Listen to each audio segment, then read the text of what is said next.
Hello, welcome to another day here in Tenerife. Um, Today, I wanted to consider whether we can be animal lovers and still eat animals. So, this is a question that sometimes comes up, and I think back to my own childhood. I grew up in Sheffield in the north of England, and I had a brother and a sister and a dog, a Labrador. We had not just one Labrador, but over the years we had two or three, and my parents still have a Labrador, and they very much consider themselves animal lovers. I mean, my sister, my brother, and I, we used to take it in turns. We That's a very loud parrot. There's a parrot in the tree just over there. I'll show you that. So my brother, my sister, and I used to take it in turns to take our dog for a walk. Uh, Whether it was raining, whether it was wind days, snow on the ground, sunny, whatever, we always took our dog for a walk. We loved our Labrador dog, and our family very, very much considered itself a family of animal lovers, as did I. And I never really considered the hypocrisy, because 4 years ago I became vegan, and I became vegan for health reasons. This is no secret. But what happens is, when when you take the change, when you make the change and you start eating a plant-based diet, suddenly, and I think this happens to everybody who takes the step, suddenly you become aware of all the things that you were that previously were completely invisible to you. So this was one of the things. I suddenly became aware that I had considered myself over the years to be an animal lover, and yet I'd been eating animals. I'd been paying somebody to kill them for me. Effectively, every time I went out and bought some cheese or some meat, I was not only condoning cruelty to animals and the death of the animals, but I was actually supporting it. Each time I bought the meat, each time I bought the chicken, each time I bought eggs, dairy, I was saying, please, this is what I want, give me more. And that's what the market does, and that's how we've ended up in this ridiculous situation where we are today, with far too much meat being eaten, far too much cruelty, and all the rest of it. But anyway, so then you also have to ask, our society considers itself to be a society of animal lovers. I know in the UK, the UK says the UK is a nation of animal lovers, and millions of people own cats and dogs, and absolutely love these pets. I mean, they are an integral part of the family, and they are loved so deeply, and yet, just like I did myself, just like our families, my parents still do it, even though this love is so strong, they then don't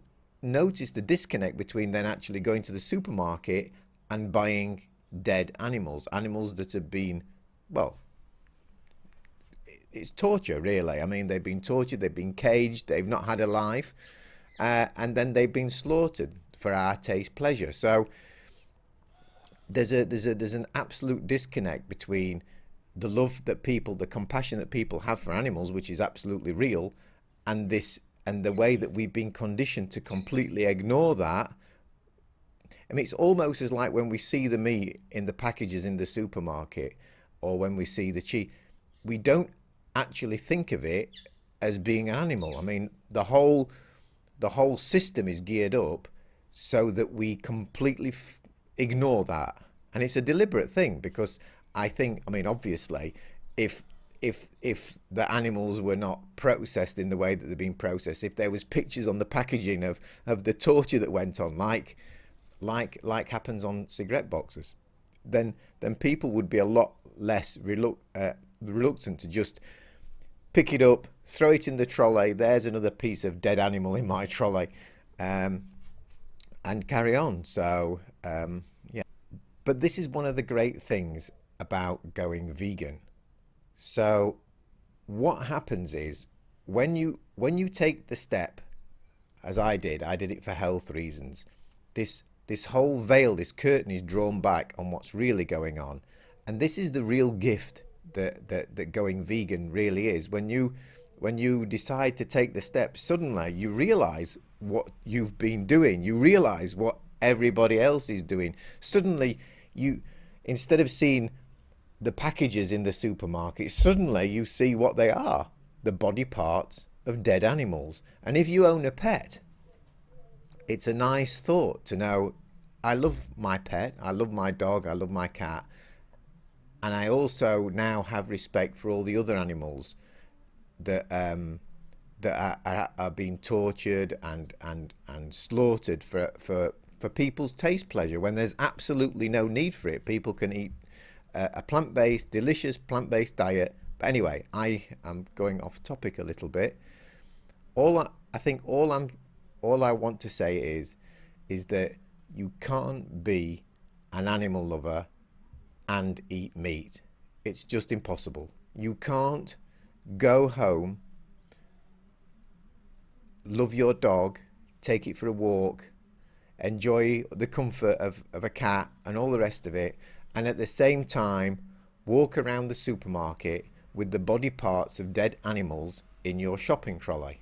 This is this is a huge disconnect. So if you have a pet and you love your pet, and I don't think, I mean, I did the same, so I'm not talking about you against me. This was me until 4 years ago, you know. I mean, I can't believe it, but this is how it was. I considered myself to be an animal lover, and yet I would walk around the supermarket with their body parts. So yeah, I hope that has given you all a little bit of food for thought. I hope you feel motivated to also take the step and become a real animal lover. Yeah,